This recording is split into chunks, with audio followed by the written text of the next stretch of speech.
some of you know me, some of you don't. I'm Janet Anderson.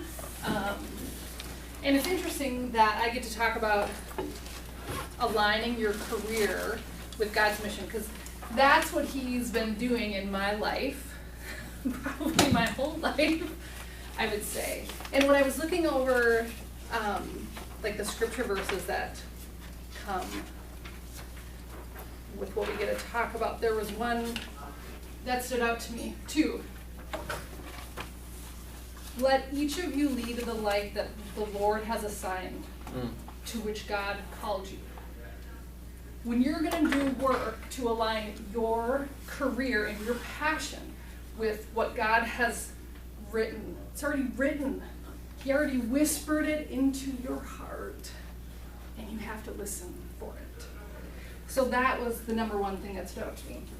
The second one was, may the favor of the Lord our God rest on us. Establish the work of our hands for us. Yes, establish the work of our hands.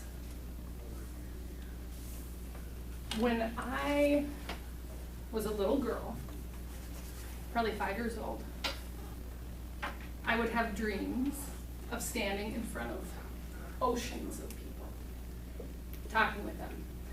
God would have people come to me, adults come to me, and they would share, they'd open their hearts and they would share with me their stories, their pain, their struggles. And I just leaned into that. I'm a therapist by trade. I own a mental health clinic. So I thought, oh, it's really important to see people. It's really important to show up for people. So I got licensed as a clinical social worker. My family's life went through struggles. My dad broke his back. I grew up very poor. None of us are immune to human pain and suffering. And it hits us around age 5. So when you're looking at aligning your career with God, God already put it inside you. He whispered it on your heart. And then pain hit. And it gets you all like fogged out from it. But what he does is he provides you opportunities to grow through that pain and to heal on a deeper level.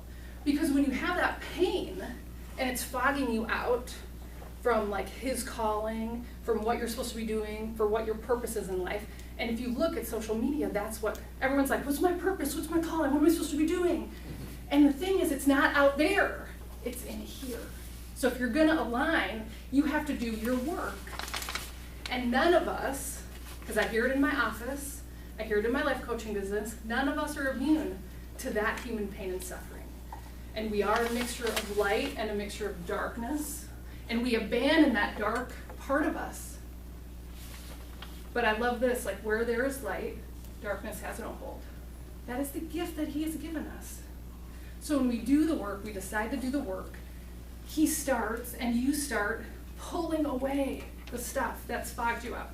I think about the fog descends, your spring of joy that's all clogged up with like boulders, he starts removing those, he pulls out the weeds, a support group will show up and get the big things out of the way, and then all of a sudden you're like, oh my gosh, I remember what I'm supposed to be doing here. But then you have fear because you don't really know if that's the way you're supposed to be going, so then you have to trust, and you have to be like, oh my gosh, I so want to just trust myself. But that will only get you so far.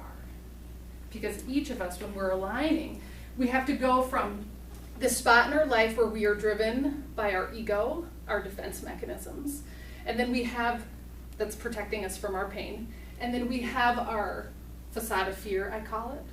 So we have the dark basement that we have to go through, that we're afraid to go through. It's like, no, I feel like I'm horrible, I'm broken, nobody loves me. I'm not going down in that basement. That's scary down there. But then you get connected to your higher power, you get connected to God, and you're like, okay, I'm gonna trust. I'm gonna walk through that basement. And when you do the emotional work, you realize with God next to you, your wiser older self is gonna take the hand of that little kid that's gonna be like, you aren't broken. Guess what? Let's walk through this together. And you walk through it, and then you realize that was just a facade. And this is what he's been asking us to do. And when you do that, you will align your career your work, your gifts of service, your talents, and everything falls into place. And that's what he has done for me. And there's a North Star of where he's leading me. And I still have to work every day. I have to put my ego aside. I have to be like, oh, I'm so stubborn. I'm so flippin' stubborn. And I have to let that go. Because there's a little stubborn Janet that's like, no, I want to do it my way. I think this is the better way. And I have to be like, oh gosh, I have to trust. I have to listen. I have to do my work. All the people are there that are supposed to show up to help me. It's like, come on, let's walk through this again. We haven't learned our lesson. Growth. Last thing I'm going to end with. When you do this, when you get over here, you operate from a place of wisdom. And discipline follows. Because you understand why you need to do the things that you need to do. You can't have discipline if you don't have wisdom. You can't have abundance if you don't have that. They all line up on each other. Anger protects us. It sets boundaries for us. Sadness helps us let go of things that we need to let go of. Grief helps us let go of things that are major. Anxiety sounds the alarm that says, hey, we have work to do. Fear is an instinct that says, run, jump, hide, don't walk in there. That we need to listen to, intuition. Those are the basics. Then we have the facade of fear. After that, love. That just expands. No hoops, nothing to jump through. Joy, like sunshine in your chest. Gratitude, that is like a waterfall that cascades down and you're afraid it's going to break you. But shortly after that, abundance comes. And that like fills your lungs like you've never felt before. And it helps ease that waterfall of gratitude. Wisdom, discipline, alignment. That's what we're here to do.